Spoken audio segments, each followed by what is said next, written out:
အားလုံးပဲမင်္ဂလာပါအင်းမြင့် education မှာယနေ့သင်ကြားမယ့်သင်ကြားရေး lesson ကတော့ G6 သင်ယူအခန်းလေးရဲ့ lesson 1 ပဲဖြစ်ပါတယ်ဆရာတို့အခန်းလေးမှာအပိုင်း3ပိုင်းခွဲသင်ကြားရမှာပဲဖြစ်ပါတယ်ပထမတစ်ပိုင်းဒီဆရာတို့အချိုးအကြောင်းကိုသင်ကြားပါမယ်ဒုတိယအနေနဲ့ယာဂိုင်နှုန်းအပိုင်းကိုသင်ကြားပါမယ်တတိယအနေနဲ့ပြန်မျှခြင်းအပိုင်းကိုသင်ကြားရမှာပဲဖြစ်ပါတယ်ဆရာယနေ့ lesson မှာတော့အချိုးရဲ့အကြောင်းကိုဆက်လက်သင်ကြားပေးသွားမှာပဲဖြစ်ပါတယ်အရေးအတွက်တစ်ခုသည်အခြားအရေးအတွက်တစ်ခုဤအစမီမျှဖြစ်သည်ကိုအချိုးဖြင့်ဖော်ပြနိုင်ပါတယ်ပုံ1မှာဆိုရင်ဆရာတို့အရေးအတွက်6ခုရှိပါတယ်ပုံ2မှာဆိုရင်အရေးအတွက်3ခုရှိပါတယ်ဒါကိုဆရာတို့အချိုးချမယ်ဆိုရင် 6:3 ပဲဖြစ်ပါတယ်တနည်းအားဖြင့်အချိုးသည်စားခြင်းမှာ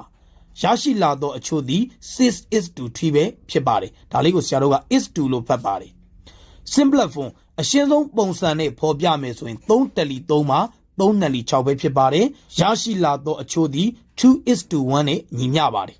နောက်တစ်ခုအနေနဲ့အလေးချိန်တွေဒုဒေတွေပမာဏတွေကိုလည်းဆရာတို့အချိုးနဲ့ဖော်ပြနိုင်ပါတယ်ဒီမှာဆိုရင်45 gram 75 gram ပါဒါကိုအချိုးချမယ်ဆိုရင် 45:75 ပဲဖြစ်ပါတယ်အရှင်းဆုံးပုံစံနဲ့ဖော်ပြမယ်ဆိုရင်15နဲ့ကျင်းလို့ရပါတယ်15 3လီ45ပါ15 5လီ85ပါထို့ကြောင့်ရရှိလာသောအချိုးသည် 3:5 ပဲဖြစ်ပါတယ်နောက်တစ်ခုမှဆိုရင်ဆရာတို့10 ml 50 ml လို့ပေးထားပါတယ်